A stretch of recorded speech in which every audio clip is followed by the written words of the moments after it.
اللهم صل على محمد وعلى آل محمد كما صليت على إبراهيم وعلى آل إبراهيم إنك حميد مجيد.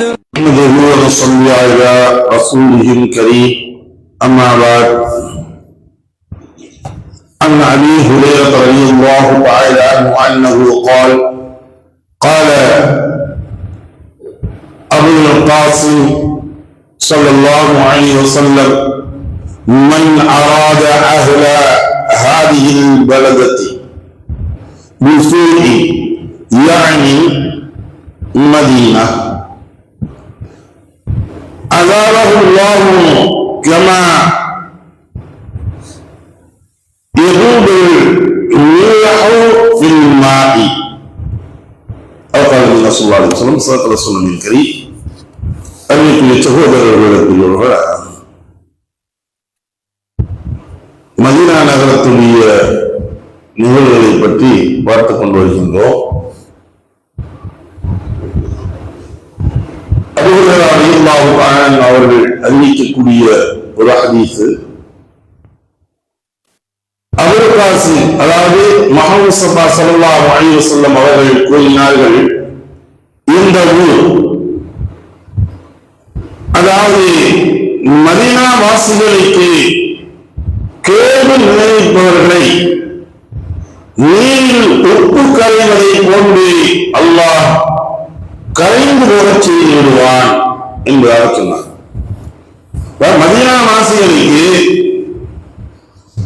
ஏதாச்சும் கெடுதி செய்யணும், கேடு செய்யணும் அப்படின்னு ஒரு மனிதர் நினைத்து சென்றானால் அல்லாஹ் தஆலா அவனை எதுபோன்று ஆக்கி விடுகின்றான், பசுமாக ஆக்கி விடுகின்றான் என்றால், நீர் உப்பு எப்படி கரைகின்றதோ அதுபோன்று அவன் அந்த மதீனா வீட்டை கரைத்து விடுவான், அவன் தும்சமாக்கி விடுவான், அல்லாஹ் தஆலா ஒன்றும் இல்லாமல் ஆக்கி விடுவான் என்பதாக ரசூலுல்லாஹி ஸல்லல்லாஹு அலைஹி வஸல்லம் அவர்கள் சொல்லி காட்டுகின்றார்கள்.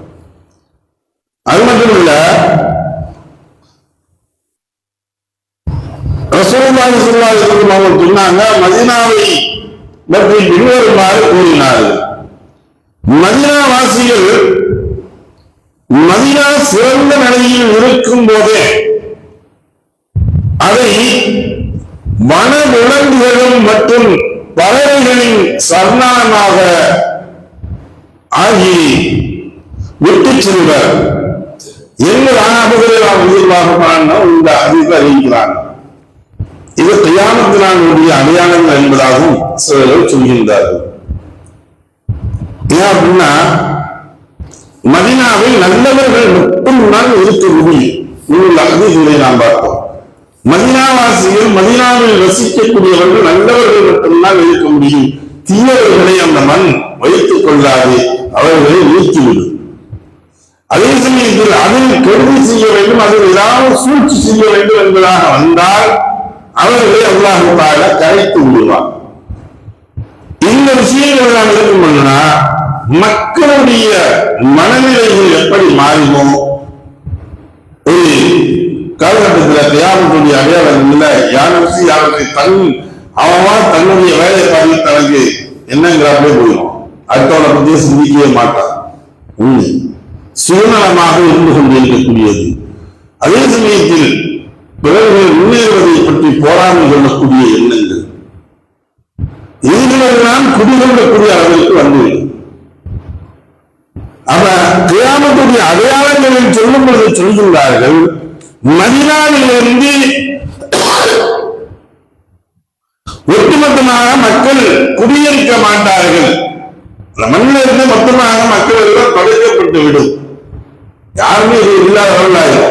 அப்ப அங்க என்ன எப்படி இருக்கும் அப்படின்னா, விலங்கினங்களும் அந்த பறவைகளும் இங்க வந்து அந்த மதீனாவை சுற்றி நின்று கொண்டிருக்கும்.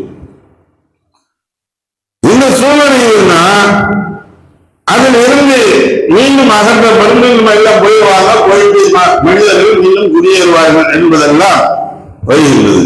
அப்ப ரசூலுல்லாஹி வேற ஒரு இடத்தில் சொல்லி காட்டுகின்றார்கள். பறவைகளும் அதை சூழ்ந்து கொள்ளும், விலங்கினங்களும் பறவைகளும் அதை சூழ்ந்து கொண்டிருக்கும். பின்னர் முசைனா குலத்தை சார்ந்த இரு இடையவர்கள் தம் ஆடுகளை சப்தமிட்டு ஓட்டிக்கொண்டு மதினாவை நோக்கி வருவார். அவங்க ஆடுகளை என்ன செய்யிட்டு அப்படியே வருவாங்க.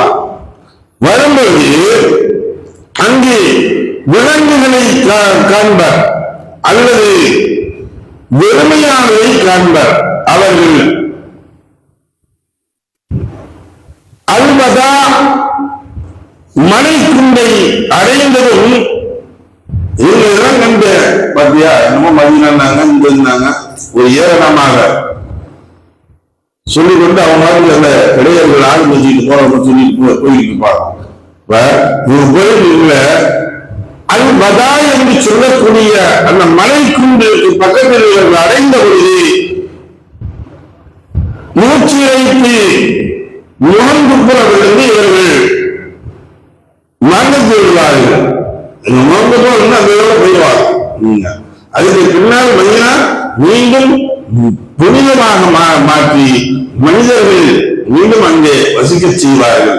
அதனாலதான் தஜ்ஜால் முதற்கொண்டு அங்கே வர முடியாத அளவுக்கு இருக்கும்.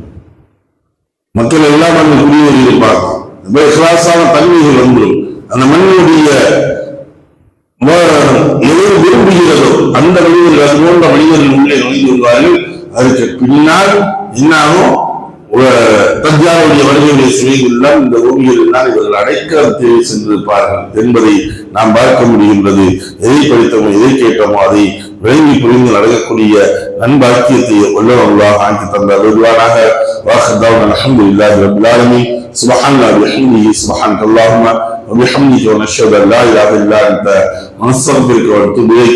امين. سبحان ربك رب العزه عما يصفون والسلام على المرسلين والحمد لله رب العالمين.